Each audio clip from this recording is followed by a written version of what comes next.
Good morning. Let's gather with the song out of the gray hymnal, hymn number 347, Gather the Spirit. If you're joining us online, you can find the lyrics posted in the chat. I invite you to join in whatever way you'd like. Many people stand, so.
Good morning. Welcome to the Olympia Unitarian Universalist Congregation.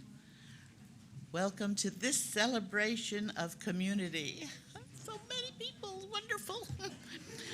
This community envisions an interconnected world that is loving, just, and healthy. We commit to live out our mission to welcome and wonder, embrace and empower, bridge and become. We're especially glad that you are here, whether in person or online. My name is Janet Spencer. I use she, her pronouns, and I am a member of the worship arts team. Leading worship with me today is Reverend Sara Lewis, the Director of Community and Faith Development, and Troy Fisher, our music director. Reverend Mary is here as well. Please be aware that today's worship service explores the important but sometimes difficult topics of human bodies and sexuality, reproductive choices and justice, and the injustices and harms caused to bodies by body supremacy. Children and young ones are welcome to the service, but child care and children's classes are also available in the classroom wing. We encourage everyone to practice self-care. Remember to ground yourself in your breath if you find yourself triggered or uncomfortable. Here, let's practice together. Take a deep breath in for a count of 3, hold for a count of 3, exhale for a count of 3, and hold for a count of 3. Let's do it.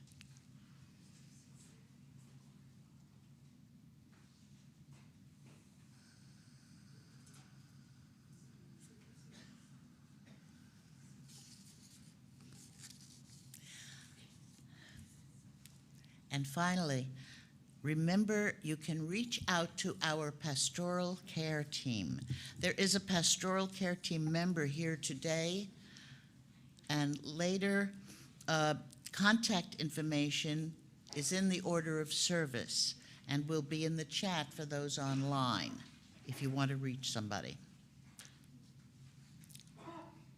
This Sunday, this morning, and every Sunday morning, we join Unitarian Universalist congregations around the world in lighting a chalice, the symbol of our faith tradition.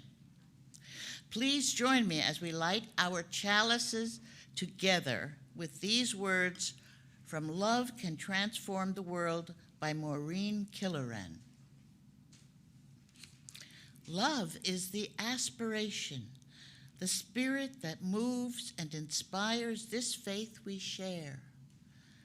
Rightly understood, love can nurture our spirits and transform the world. May the flame of this chalice honor and embody the power and the blessing of the love we need, the love we give, the love we are challenged always to remember and to share.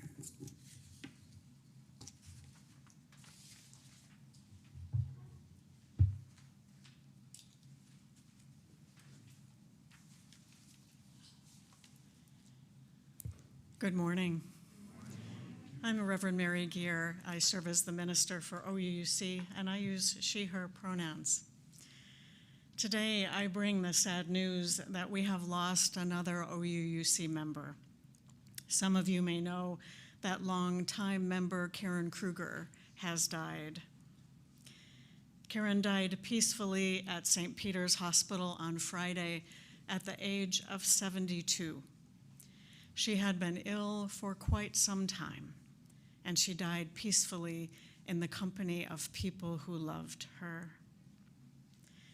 Karen worked as a nurse for many years, ending her career working in medical administration.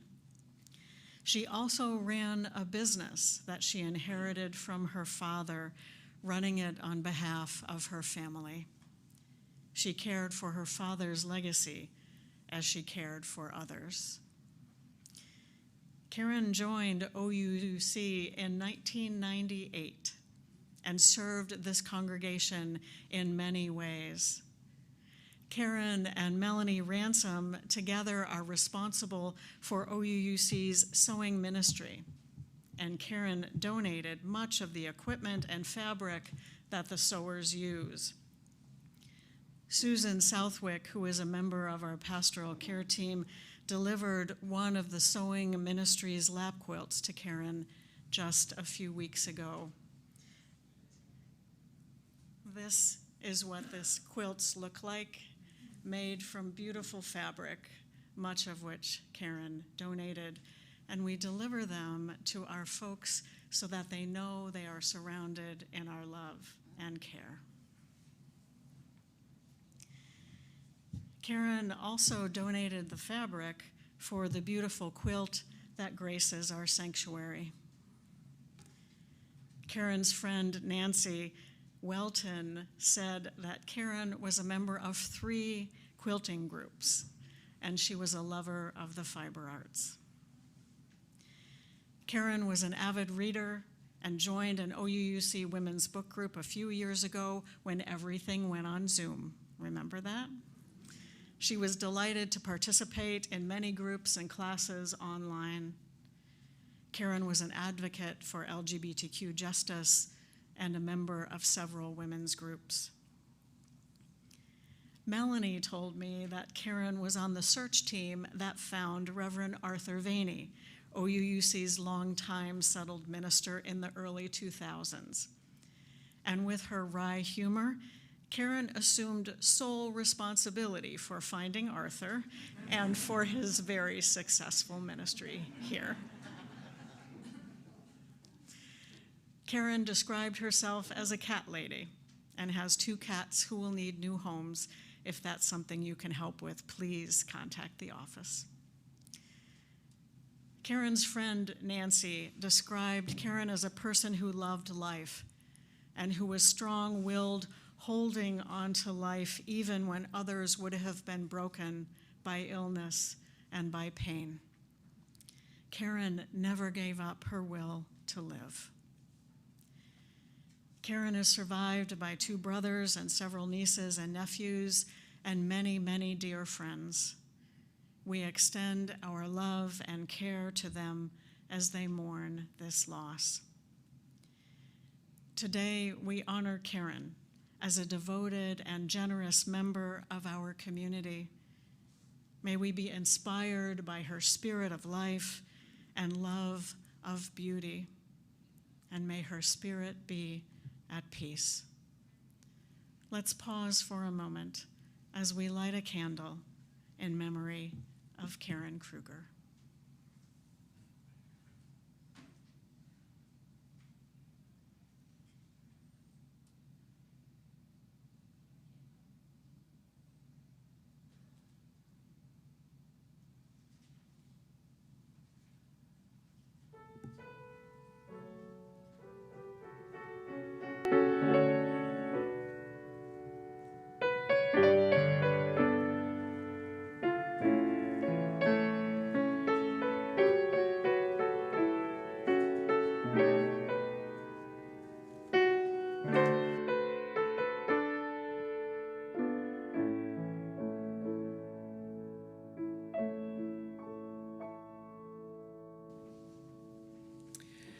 Good morning. I'm Reverend Sara Lewis. I use she, her pronouns. Our opening words are offered by the Reverend Dr. Deborah Hafner. You are welcome here. If you are straight, gay, lesbian, bisexual, intersexual, demisexual, pansexual, or asexual, or resist labels completely, you are whole and welcome here. If you are transgender, non-binary, genderqueer, or cisgender, you are whole and welcome here. If you are unsure about your sexuality, have questions, struggle in an intimate relationship, or struggle because you aren't in one, you are whole and welcome here.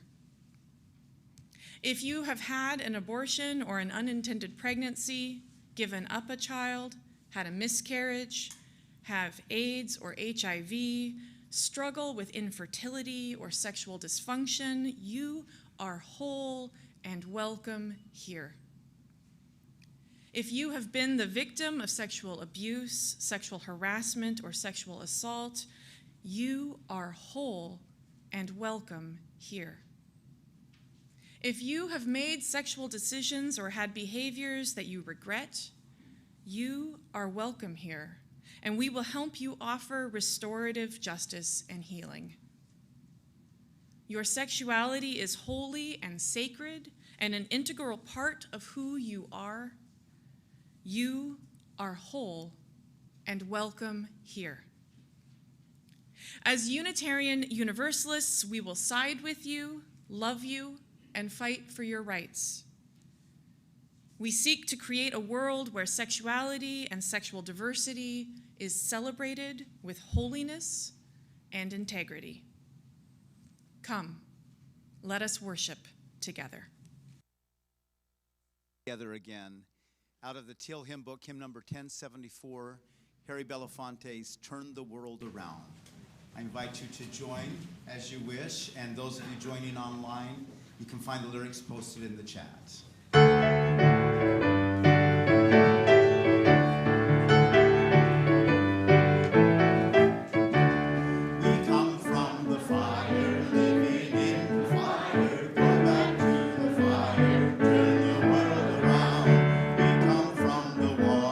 Living in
Our spiritual theme for the month of January at OUUC is power. And today we will have a testimonial video from congregant Tiffany Felch on this theme. How we get along with others. I think in its simplest form, power is an energy or a force that causes something to happen. As far as power as a spiritual theme, I think there can be different meanings. We each hold multiple identities, and each identity can have greater or lesser degrees of power, greater or lesser degrees of affecting change within our social structures.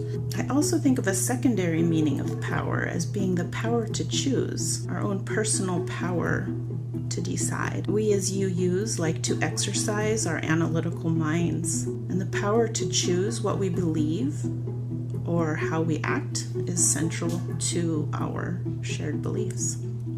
Every choice we make is influenced by power, my own that I exert out, and also the power that others, known or unknown, affect me.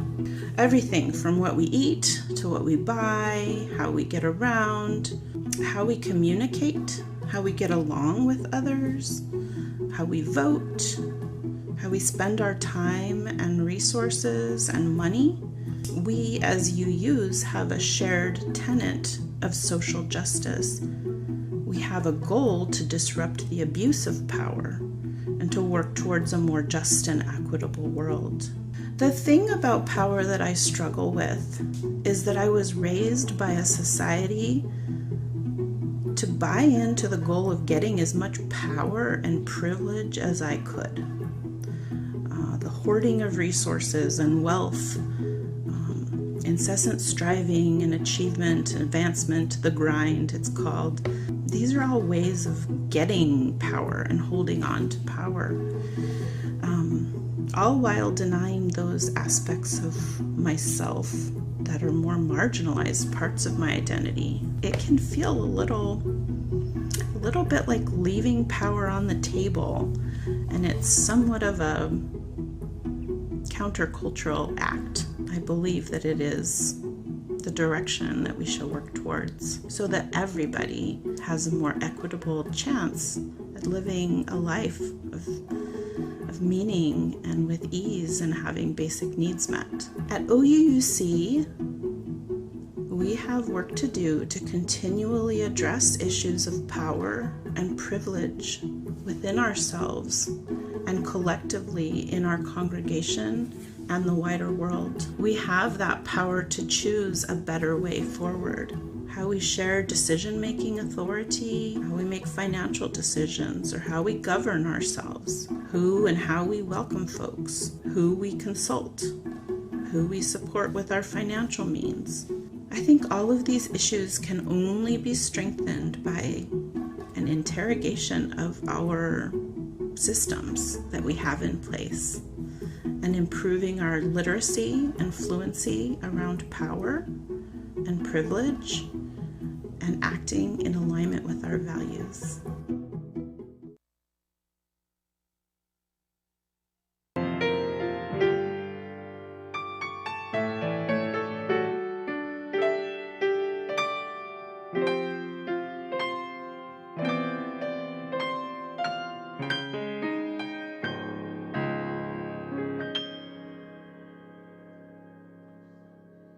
We express our gratitude by joining together in service to our community and to something greater than ourselves.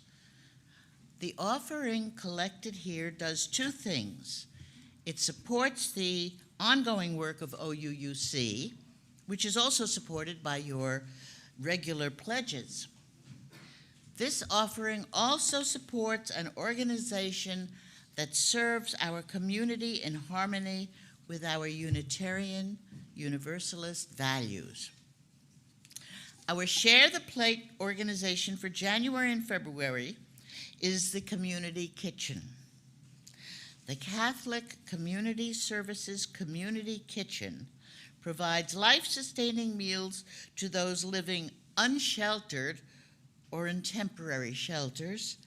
The kitchen serves lunch and dinner throughout the year to individuals, children, families, and veterans living in poverty and struggling under the effects of intolerance or racism. Your gift will help the community kitchen produce more than 100,000 meals for our hungry neighbors in 2023. You can participate in the offering by making a donation online through the church website or by texting the number that will appear on the screen. You can also mail a check to OUUC or place your offering in one of the baskets that will be passed by the ushers. Passing the plate, the offering plate, is a ritual of love called generosity. Thank you for helping make our grand vision of community real. May the offering now be generously given as it is greatly received.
Thank you for your generous gifts.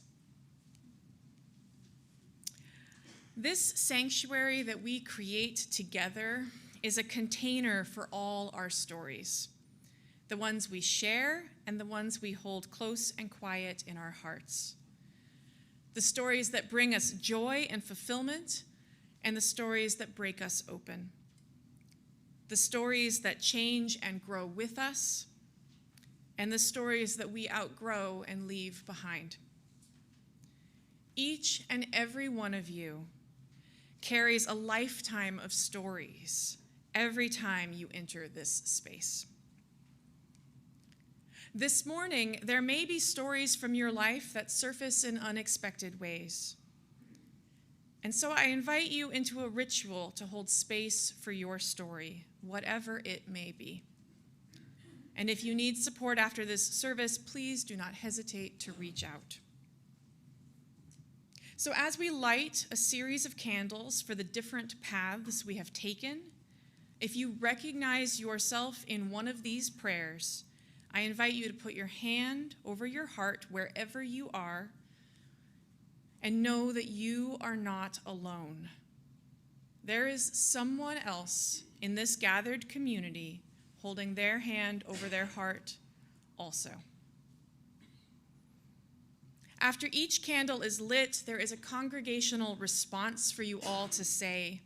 It is printed in your order of service, and it will also be in the chat for those online. And after each candle, you are invited to say in unison, "May the beginnings and endings in our stories be held in unconditional love and acceptance." I'll let you all find that spot in your order of service. Not there? All right, then let's practice together. Let's practice together. So I'll say it again one more time. May the beginnings and endings in our stories be held in unconditional love and acceptance. Let's try it one more time so it gets in there. May the beginnings and endings in our stories be held in unconditional love and acceptance. We can do this. We light the first candle for those whose story includes the choice to end a pregnancy. The circumstances vary, the timelines of our lives are diverse, but each and every end is also a beginning. And so we light this candle for all who have aborted a pregnancy or partnered someone in an abortion, for whatever reason, under whatever circumstances. May the beginnings and endings in our stories be held in unconditional love and acceptance. We light the second candle for those whose story includes the unwanted loss of a pregnancy or a struggle with fertility.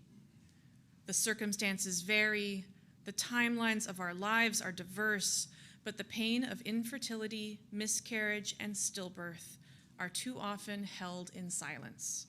And so we light this candle for all who have traveled this path of loss, for whatever reason, under whatever circumstances. May the beginnings and endings in our stories be held in unconditional love and acceptance. And now we light the third candle for those whose story includes the choice to give birth. The circumstances vary, the timelines of our lives are diverse, but the choice to bring a new life into the world is a powerful one. And so we light this candle for all who have given birth or partnered in the birth of a child, or those who have adopted a child birthed by someone else, for whatever reason, under whatever circumstances. May the beginnings and endings in our stories be held in unconditional love and acceptance. We light the fourth candle for those whose story includes the choice not to conceive or have children. The circumstances vary, the timelines of our lives are diverse, but the freedom to chart the course of our own reproductive life is sacred. So we light this candle for all who have made the decision not to conceive or bear children, for whatever reason, under whatever circumstances. May the beginnings and endings in our stories be held in unconditional love and acceptance. And we light the fifth candle for those whose story includes a forced choice or no choice at all, or who have encountered violence where there should have been tenderness and care. The circumstances vary, the timelines of our lives are diverse, but not everyone has been in the position to control their own reproductive choices. And so we light this candle for all who have found themselves unable to exercise their own sacred reproductive freedom for whatever reason, under whatever circumstances. May the beginnings and endings in our stories be held in unconditional love and acceptance. And we light the sixth and final candle for those whose reproductive story is still being written.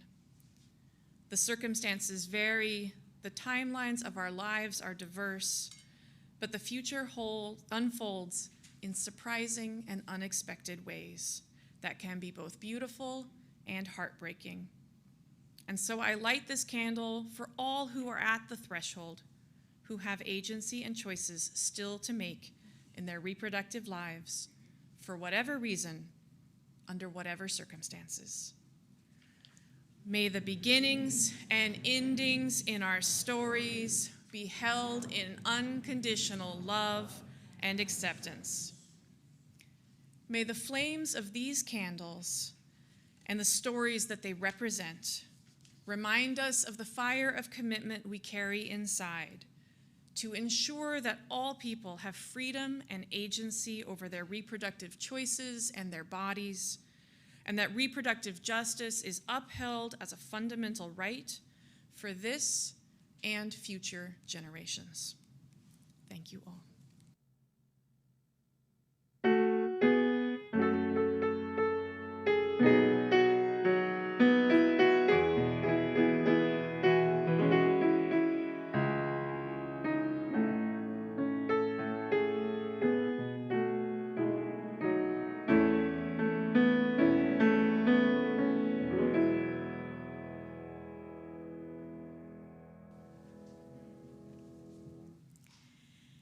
We came together this morning bringing all that is in our lives, joy and sorrow and everything else that is in our shared human experience. Let's open our hearts to the complexity of life as we place stones in the water of community. You will hear a drumbeat as we share today. It brings into our awareness that our individual hearts beat, and together we create the heartbeat of community. So right now, let's just take a deep breath together, in and out. And let's open our hearts to receive the complexity of all that is in our lives and community today.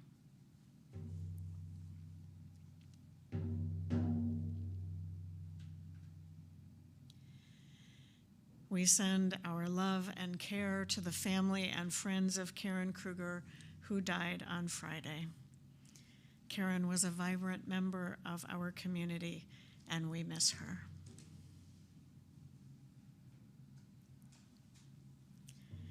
And this morning, Barry Zicker shares his gratitude for the OUUC community.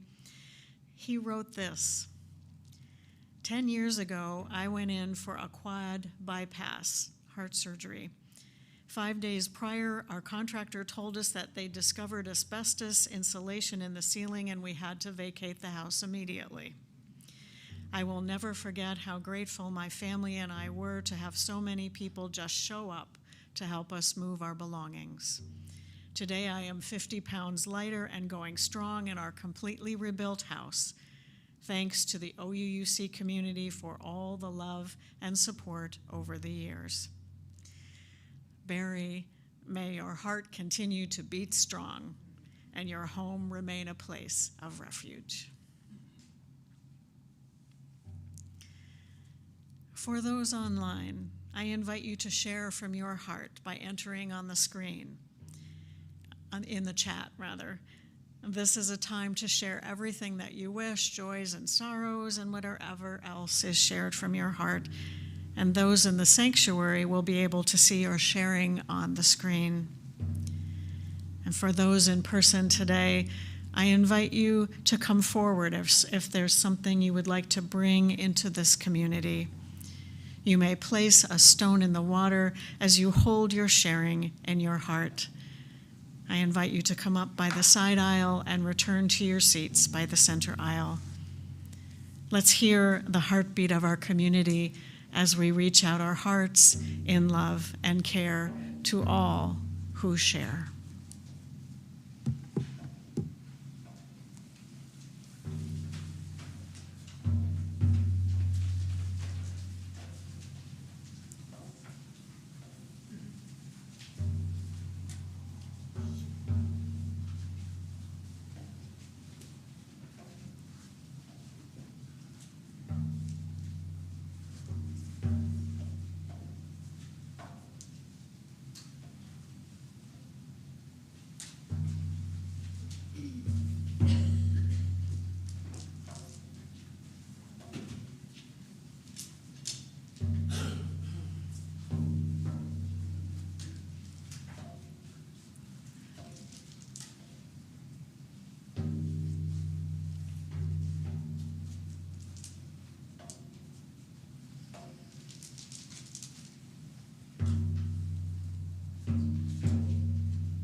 We'll place a stone in the water for all that has been shared online, shared from the heart.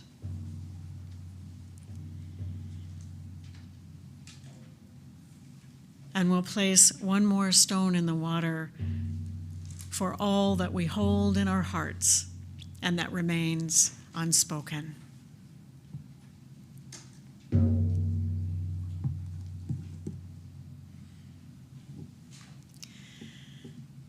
Let's harmonize our bodies and spirits with the prayerful practice of humming together.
I invite you to remain seated while we sing hymn number 391, Voice Still and Small.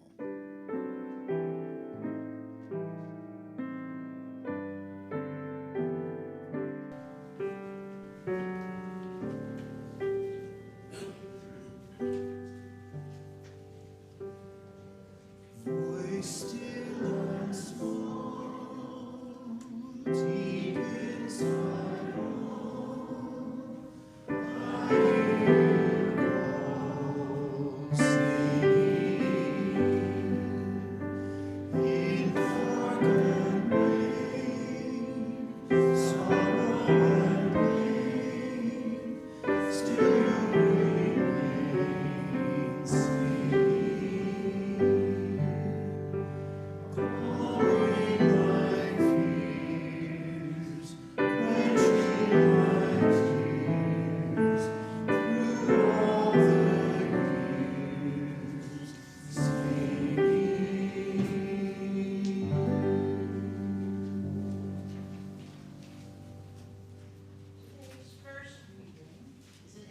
From the book, The Body is Not an Apology by Sonia Renee Taylor.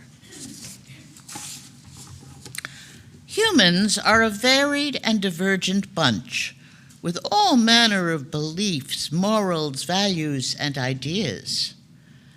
We have struggled to find agreement on much of anything over the centuries, but there is a completely non-controversial statement I think we have in consensus around. You, my dear, have a body. And should you desire to remain on this spinning rock hurtling through space, you will need that body to do it. Everything else we think we know is up for debate. Are we spiritual beings? Depends on who you ask. Do humans have souls? Been fighting about that since Aristotle. But bodies? Yep, we got those. And given this widely agreed upon reality, it seems to me, if ever there was a place where the practice of radical love could be a transformative force the body or to be that location.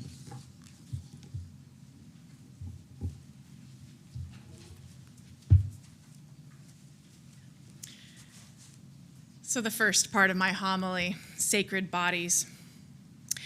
As our first reading alludes to, there has been long debate in Western culture and religion about the nature of humans and our bodies. Are we a body with a soul or a soul with a body? Is the soul somehow a physical reality, or is it completely separate from our biological self?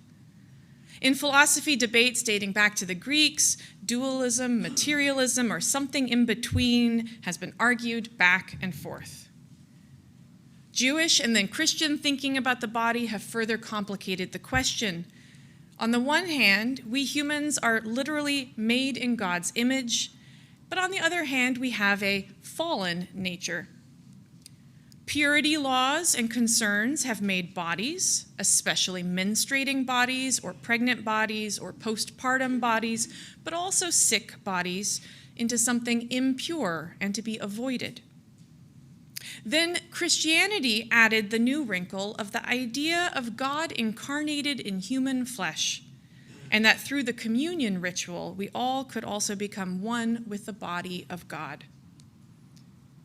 Now, we might add some modern wonderings about our bodies and their nature as we wonder about artificial intelligence and how much of our lives could be lived in virtual reality or online. Could our very selfhood be uploaded into a program and live separate from our bodies? These ideas are out there. And this could all just be an interesting intellectual debate, but it also has real impacts on our lives now. Because how we think about bodies leads to how we treat bodies. And if there is one thing we all have, it is a body. Today is the 50th anniversary of the Roe v. Wade decision, a landmark decision in the struggle for reproductive justice and the rights of all people to have control and agency over their bodies, their sexuality, their reproductive choices.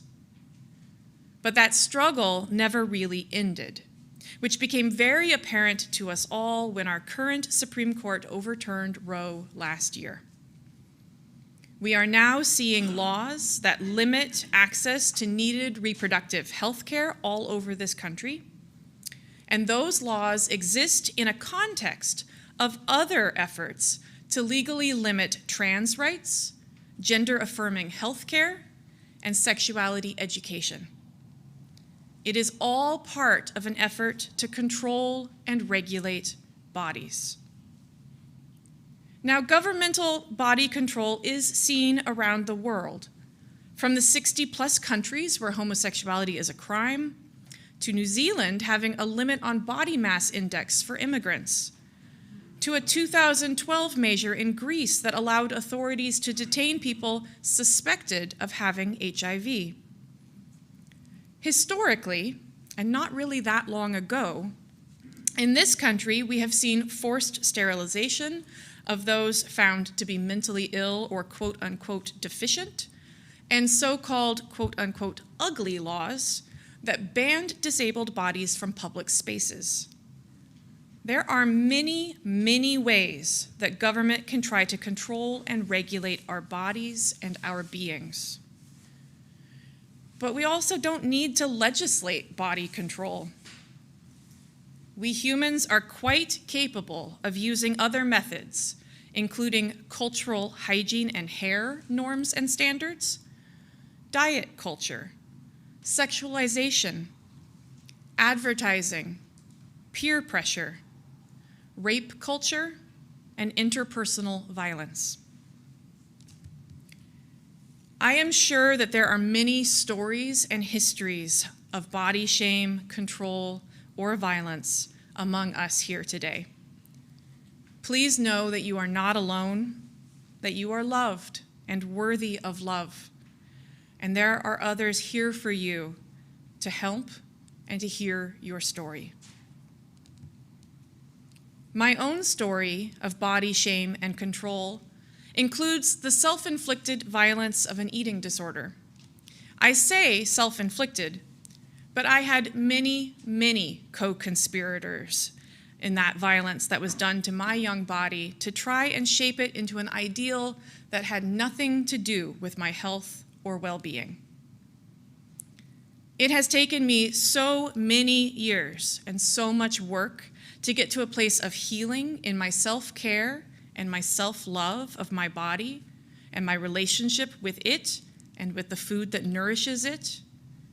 And even now, that wound can still be reopened in times of stress or distress, and disordered eating might return.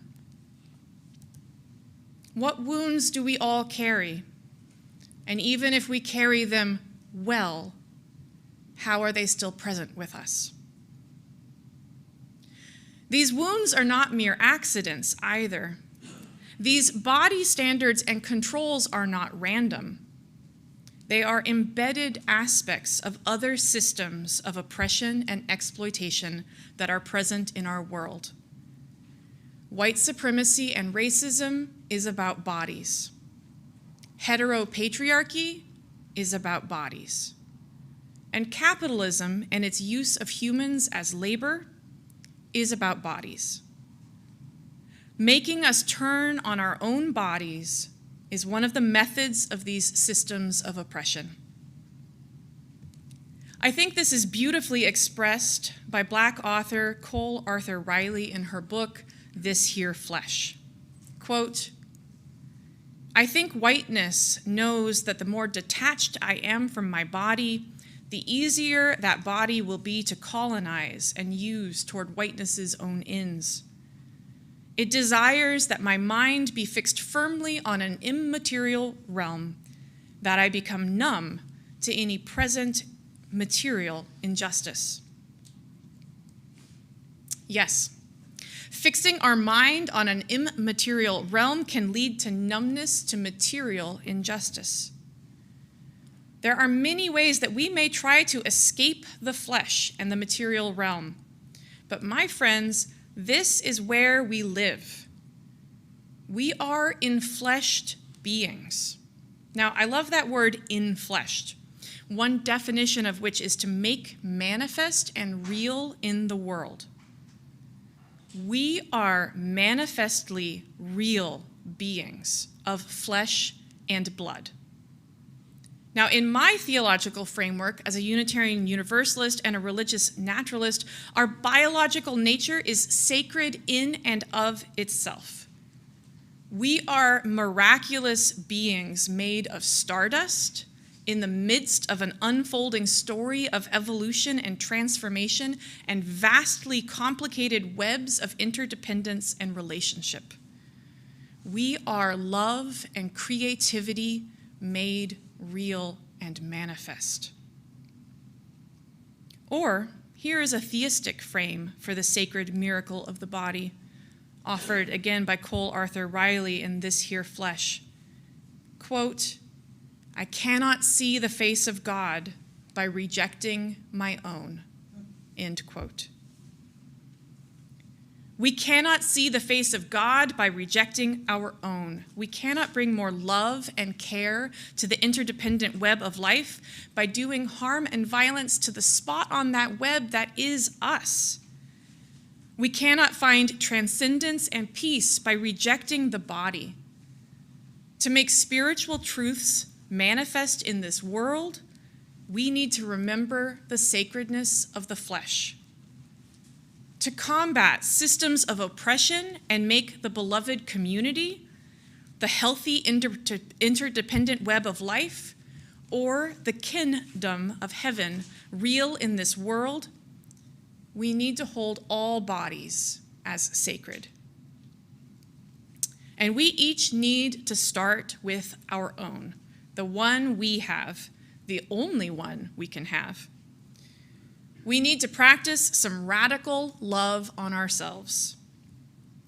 As author Sonia Renee Taylor writes in The Body is Not an Apology, quote, radical self-love is interdependent. Radical self-love lives beyond the flimsy ethos of individualism and operates at both the individual and systemic levels. Radical self-love is about the self because the self is part of the whole, and therefore, radical self-love is the foundation of radical human love.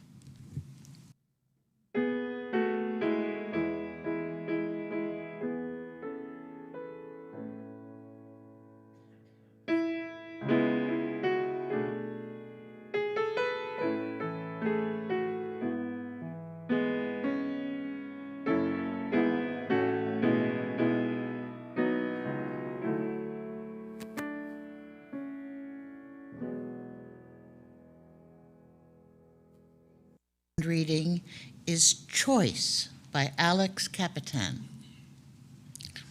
I want to talk about choice. I want to talk about the fact that just because someone who is out to destroy you says you chose to be the way you are does not mean the path of best protection is to counter with, no, I didn't. It's not a choice. I was born this way and I've always been this way. Is who I am, my sexuality, my gender, a deep and real part of me, close to my soul? Yes. Are there choices involved? Of course there are. I have made one choice after another to feel more at ease, more vibrant, more alive. If I hadn't made these choices, I never could have lived into my full, authentic self. So, if anyone ever tries to invalidate you or the way you seek intimacy by saying, it's just a choice, tell them, choice is sacred.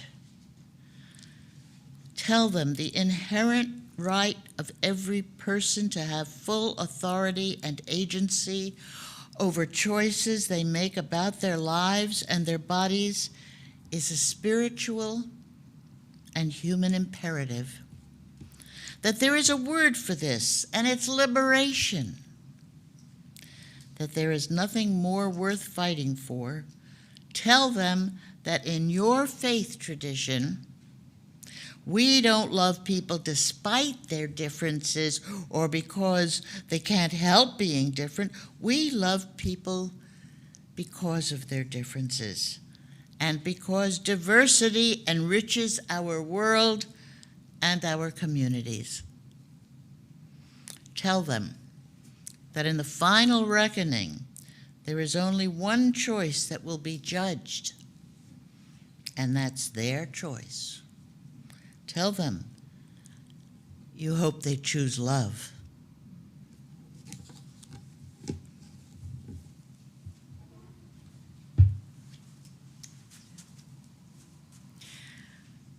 And so the second part of my homily, sacred choices. The inherent right of every person to have full authority and agency over their lives and their bodies is a spiritual and religious imperative, Alex Capitan tells us in that reading we just heard. Yes. Now, of course, this can get tricky because sometimes people make unsafe choices, choices that put themselves or others in danger. And yes, the freedom of individuals must always be balanced with the responsibility of mutual care. One person's agency to do what they want cannot be at the expense of another person's agency and well-being. My freedom to dance doesn't mean that I get to crash into you. Yes, there will always be discernments to be made as we weigh our choices. And I am not here today to argue each and every case of choice and agency, from seatbelts to drug use to whatever else. And I am not here today for the argument of when a potential or actual pregnancy becomes a person. As a person who has experienced pregnancy and childbirth, my answer is that that should be left up to the pregnant person to decide how they feel about that. No, what I am here today for is to say that choice itself is sacred, and we should always have as much of it as possible. And these decisions to weigh safety and community and limit choice must be very carefully made. Humans need agency, which is defined as the ability to make choices that impact your life and environment. The amount of agency we have may vary, but we all need it, and it should be only limited when truly necessary. Now, even very young children need agency and choice as much as possible. Agency and choice doesn't mean that we each can control everything that happens to us, but it means that we should have as much as possible. I have two experiences of the medical system that illustrate the difference for me. The first was an experience in which my agency was respected as much as possible. In the 4th month of a pregnancy that I had wanted, we learned that the fetus had died, but had not spontaneously miscarried. Confirmations were made, of course, and comfort was offered. And then I was given a choice. I could continue to carry the pregnancy and wait for a miscarriage to happen on its own, or I could have a procedure known as a D&C to remove the fetus. No one rushed me. And when I did make the decision to have a D&C, the hospital staff and setting were just about as tender and supportive and affirming as they could be. I was experiencing something awful, something outside of my control, but in the midst of that experience, my agency and my choices and my authority over my own body were still as respected as possible. Now, unfortunately, our medical system does not always treat our bodies and our selfhoods in that way. And so another story from my life. In my late 20s, following 2 years of horrible pain that was not taken very seriously by my doctors, who just told me to lose weight and it would get better, I ended up in the emergency room in so much pain that I couldn't keep down water, and it was determined that I had an impacted gallbladder and that my gallbladder was full of stones and showed signs of that being a chronic condition. Well, duh, I had been in pain for 2 years. What followed were procedures and surgeries that saved my life, but were also delivered in ways that did not respect my agency. From the use of restraints to doctors not making eye contact with me and not talking directly to me, but rather explaining the procedure to my husband, I was systematically disempowered and a problem to be solved rather than an agent to act. The gallstones, like the miscarriage, were a fact outside of the control of me or my medical team. But the impact on me was very different because of a system and agents who gave me less agency in one case and more in another. I was not listened to, talked to, or treated like I was the authority and the agent over my own body, as we all should be. Whether it is the medical system, the legal system, or any other process or relationship a person may enter into, there is the potential to treat others with respect and remember that they are a whole and holy being, giving them as much agency and liberation as possible. And there is also the potential to treat people as objects or as problems for others to solve, forgetting their inherent agency and dignity.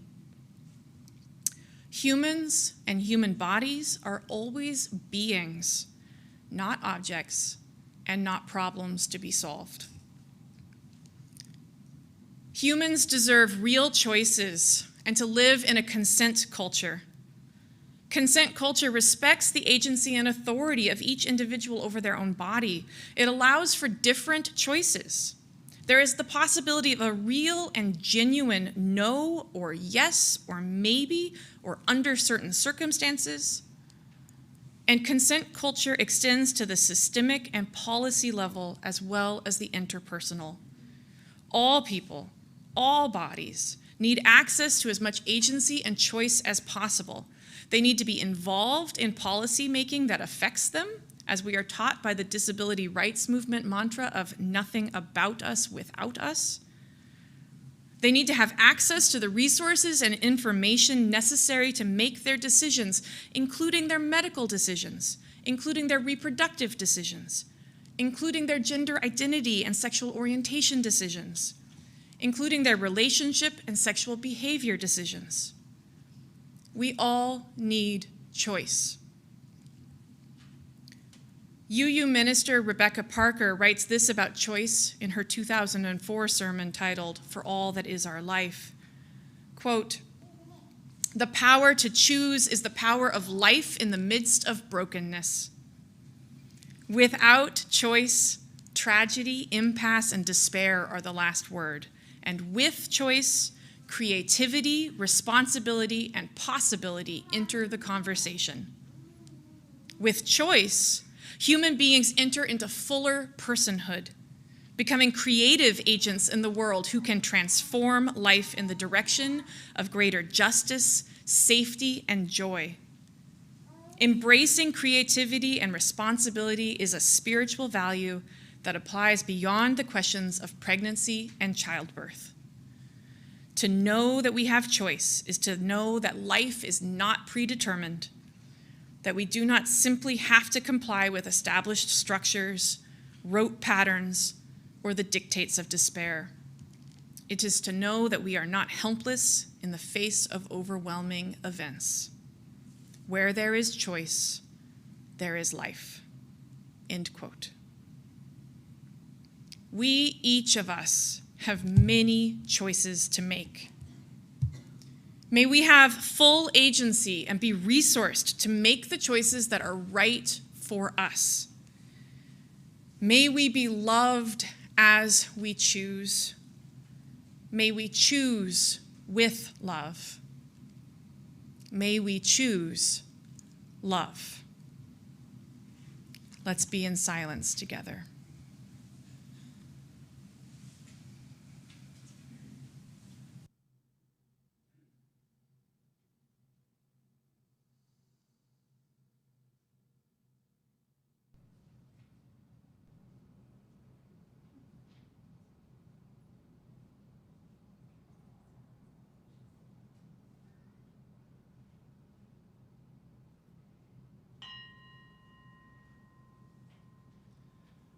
Let's join together in singing our closing hymn, hymn number 126, "Come Thou Fount of Every Blessing."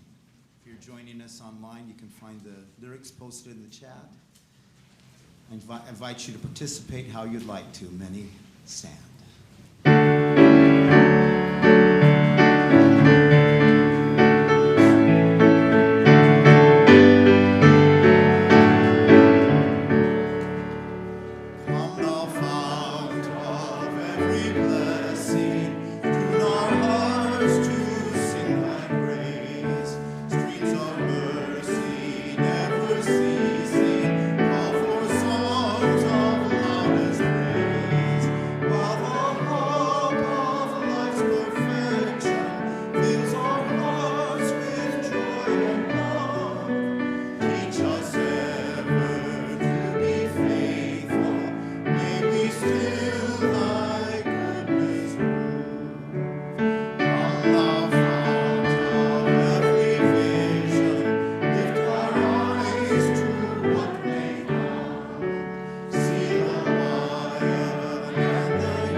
If you are online and have a chalice or a candle, please join me as we extinguish our chalice.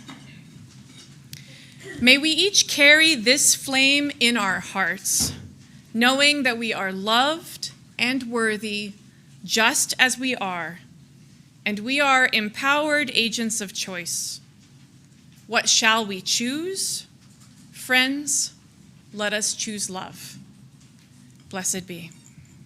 Let's join together in singing our unison benediction. Should I turn up? Should I put out the candles?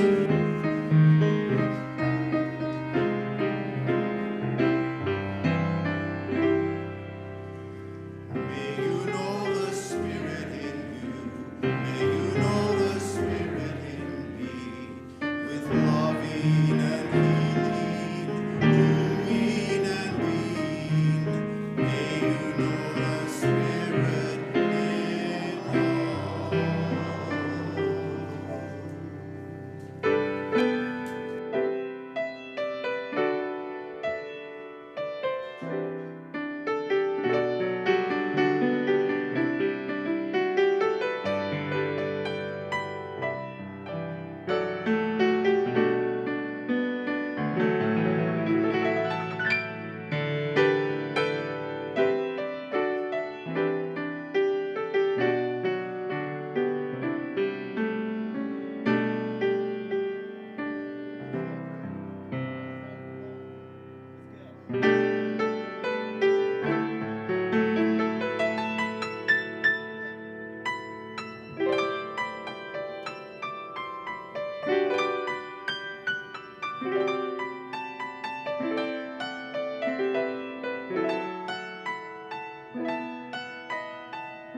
That's the Boomer playbook. It is. Geez.